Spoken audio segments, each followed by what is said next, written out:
बोलो जय गुरुदेव। तो अब आप ये समझो कि आगे का समय खराब है और अन्न की भारी कमी हो सकती है। कैसे भी होगी, लेकिन अन्न की भारी कमी हो सकती है।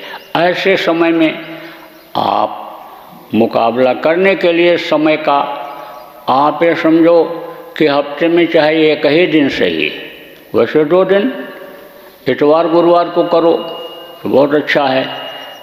भोजन बंद कर दो, एक समय का भोजन बंद कर दो। आप ये समझो जो बुढ़े लोग हो और जिनका पेट खराब रहता, तबीयत खराब रहती है, एक टाइम आहार कर दो, क्योंकि आगे चल कर के दवाएँ मिलेंगी नहीं। और जड़ी बूटी की तरफ से सब लोग हट गए। देसी दवाओं की जानकारी लोगों को पहले हुआ करती थी, उसी से बहुत कुछ अपनी तकलीफ़ों को मर्ज़ों को दूर कर लिया करते थे। लेकिन अब जानकारी रही नहीं तो रोग बढ़ जाएंगे। तो रोग कहते हैं बढ़ने नहीं देना चाहिए, रोग को हल्का नहीं समझना चाहिए। यानी समझो कि वो पता नहीं कब दबा दे, परेशान कर दे। तो ऐसे समय के लिए समझ लो कि पेट को हल्का रखो कि रोग न होने पावे। देखो जवानी में या बचपने में कोई चीज़ खाने पीने में ज़्यादा हो जाता है, बदपरहेजी भी हो जाती है, तो चल जाता है। शरीर में इतनी क्षमता और ताकत रहती है कि उन छोटी मोटी समझ लो कि कमियों को दूर कर देता है। वो बर्दाश्त कर लेता है, लेकिन बुढ़ापे में नहीं होता है। वैसे तो कहा गया एक आहारी सदा व्रतधारी। एक समय खाने वाला समझो कि जैसे व्रत रखा जाता है पेट की सफाई के लिए, समझ लो कि गंदगी को ख़त्म करने के लिए, ऐसे समझो कि वो व्रतधारी ही है। और एक नारी ब्रह्मचारी, जो एक नारी को अपनी नारी समझता है, देवी समझता है, समझ लो कि धर्म का पालन करता है कि गृहस्थ का जो धर्म होता है कि भाई दूसरे की तरफ नज़र न डालो, अपनी ही लक्ष्मी को मान करके उसको रखो। तो आप ये समझो कि वो ब्रह्मचारी होता है।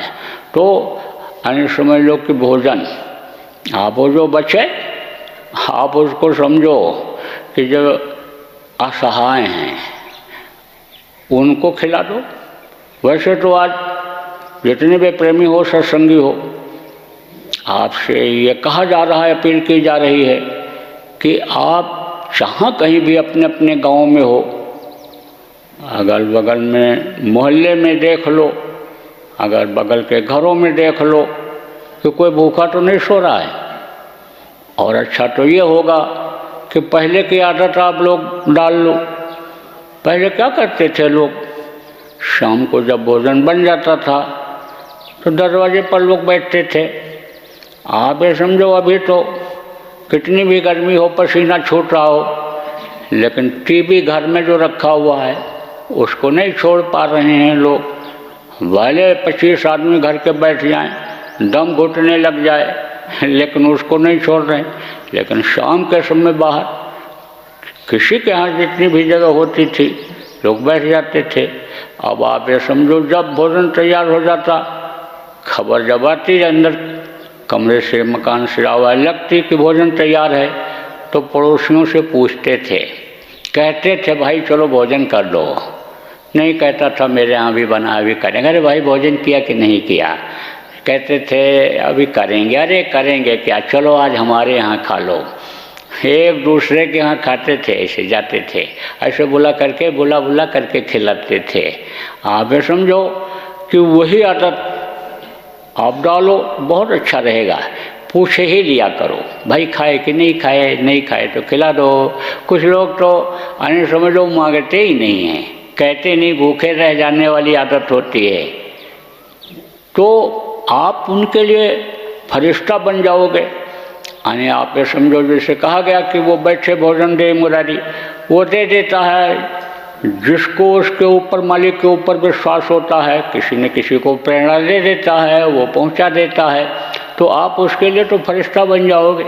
मुंह से भले न बोले, लेकिन अंदर में उसका जो मन होगा, जो आत्मा होगी, वो आपको आशीर्वाद देगी कि देखो भाई ये हमको ला करके खिला दिए, भूखा मैं था। तो एक आदत सब लोग डालो, बगल वालों से पूछने की, और अगर नहीं है तो खिला देने की।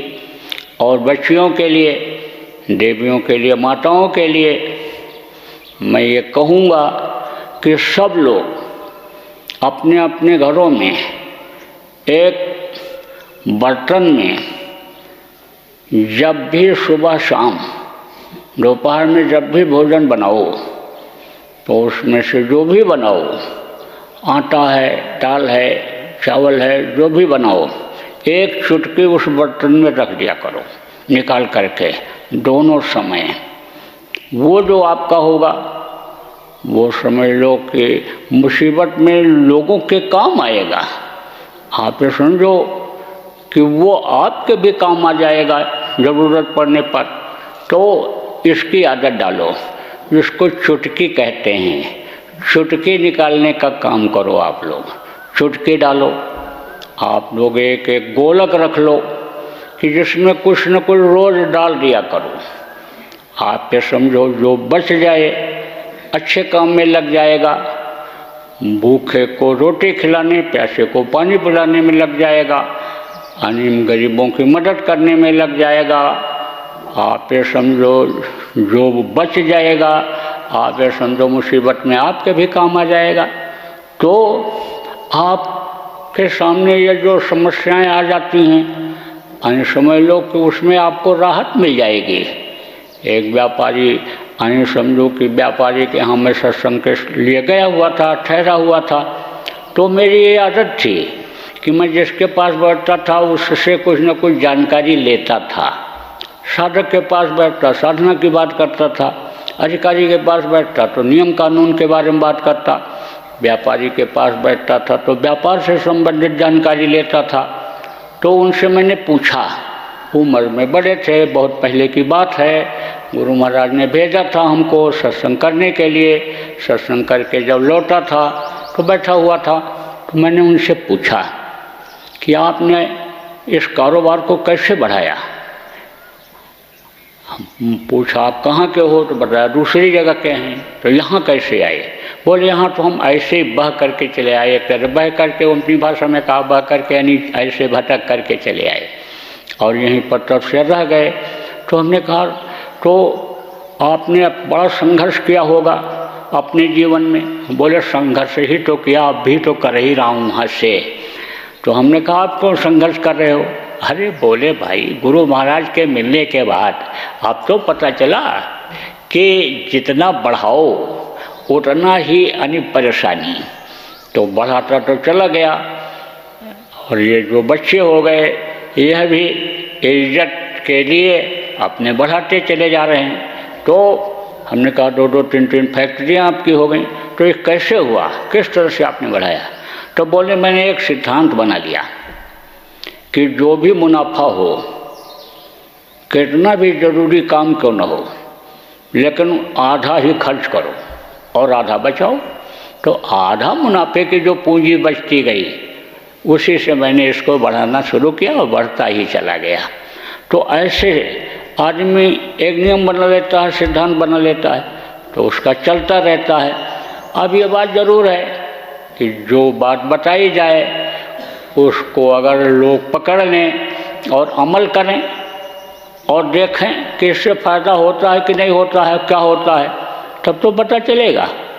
एक कान से सुनो और दूसरे कान से निकाल दो तो कैसे अनुभव होगा, कैसे पता चलेगा? तो बोलो जय गुरुदेव। और शाम को भी आपका ध्यान भजन का कार्यक्रम होगा, शाम को भी कुछ सुना देंगे। बोलो जय गुरुदेव, जय गुरुदेव,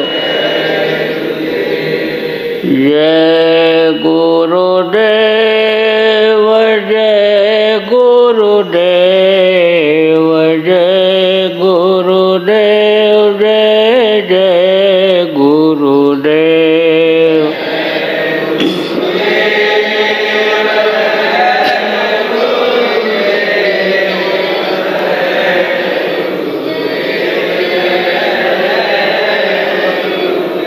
जय गुरुदेव जय गुरुदेव जय गुरुदेव जय जय गुरुदेव।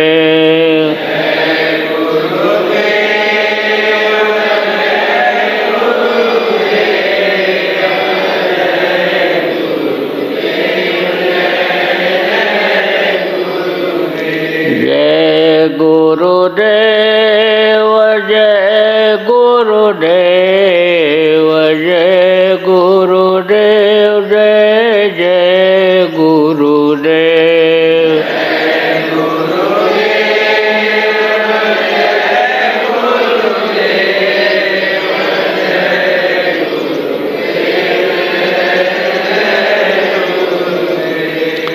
जय गुरुदेव।